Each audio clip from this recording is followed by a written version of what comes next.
All right, let's be brutally honest here. Most high school research internships are not really research.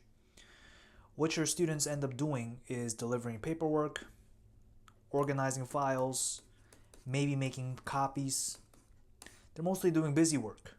Not because labs are being unfair, but because most high schoolers have not been trained to handle real data yet. They're not trusted with experiments.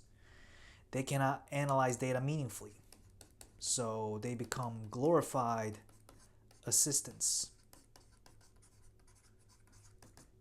which is great for your child's resume, but meaningless for their growth. But in 2025, there is this one rare skill set that instantly turns a student from just an intern to a contributor.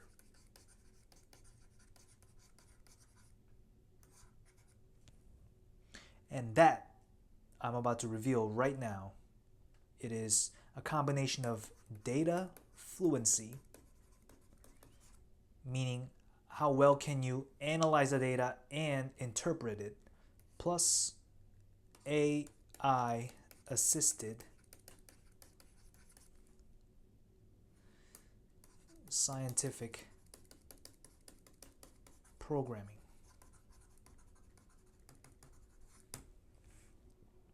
So data fluency plus AI assisted scientific programming. So we're talking about students who can work with open source data sets.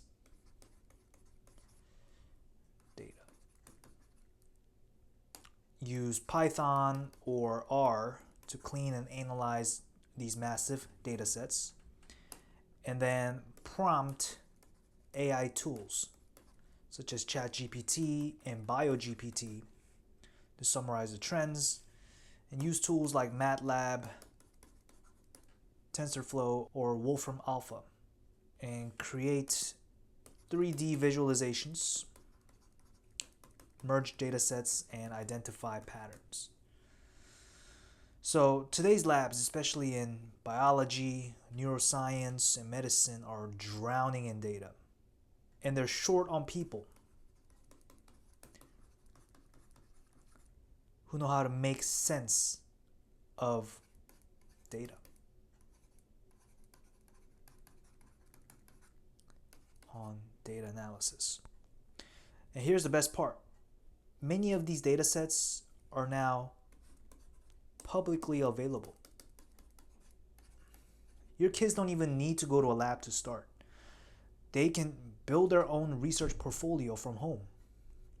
So this is a very powerful trend in today's AI and tech age, that if your kid is anywhere near interested in STEM and this is their life goal, then you must let them seize this opportunity. Now, usually it's going to start somewhere small. So let's say a lab professor says, see what you can do with whatever data set that they have.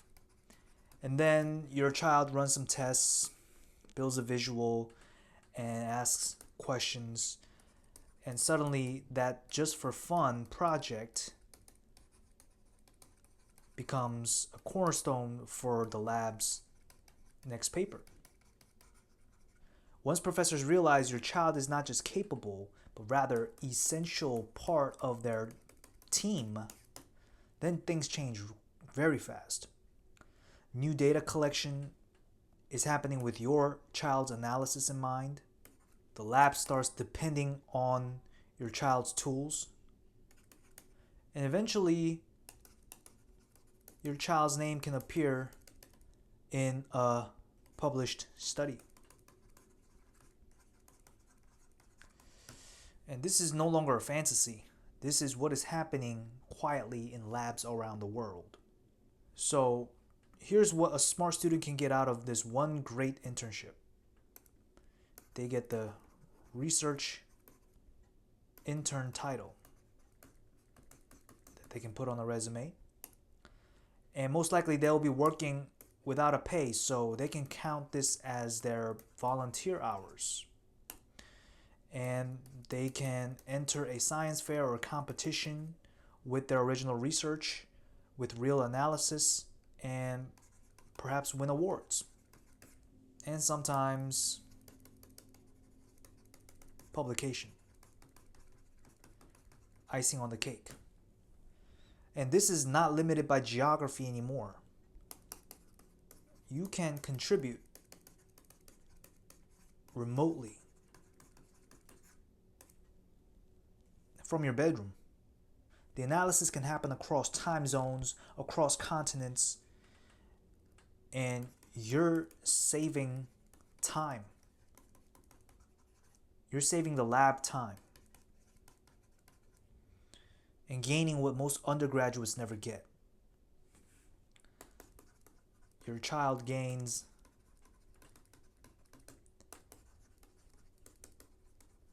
real-world problem solving, published record of impact,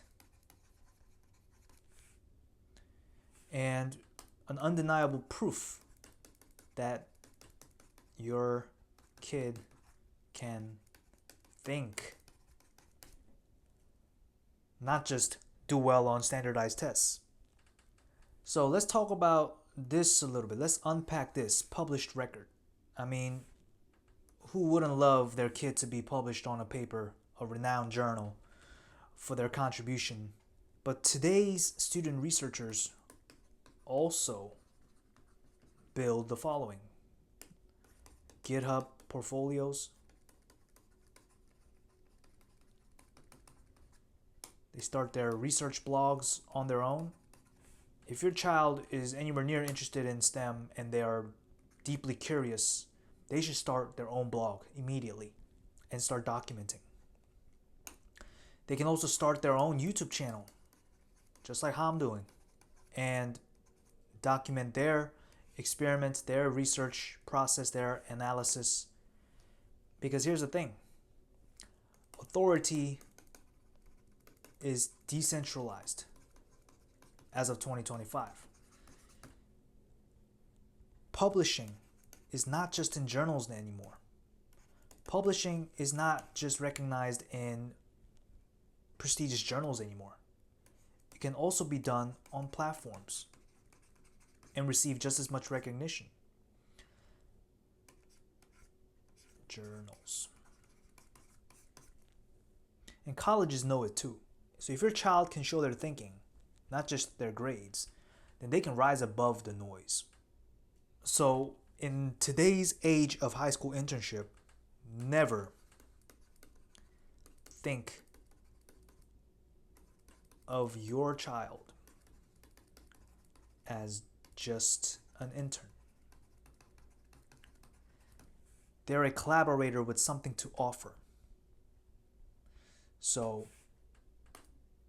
start with real data, which is easily accessible online. Build real projects and reach out to labs with value. Offer something of value, not just your resume. And this is not about getting lucky. It's about being ready when the opportunity does show up. So this should be happening even before. This should be happening way before you start searching for an internship. This is how you prepare. This is how you stay ready so that you can strike when the opportunity does show up. And when it does, your child will not just be helping a professor. Your kid will be helping science move forward. Now, if you've made it this far on this video, do me a huge favor and share this with a student who is passionate about STEM, especially coding, data, research, academically motivated, or share it with their parents. And let them take advantage of the greatest opportunity that exists for them in 2025 in the age of artificial intelligence.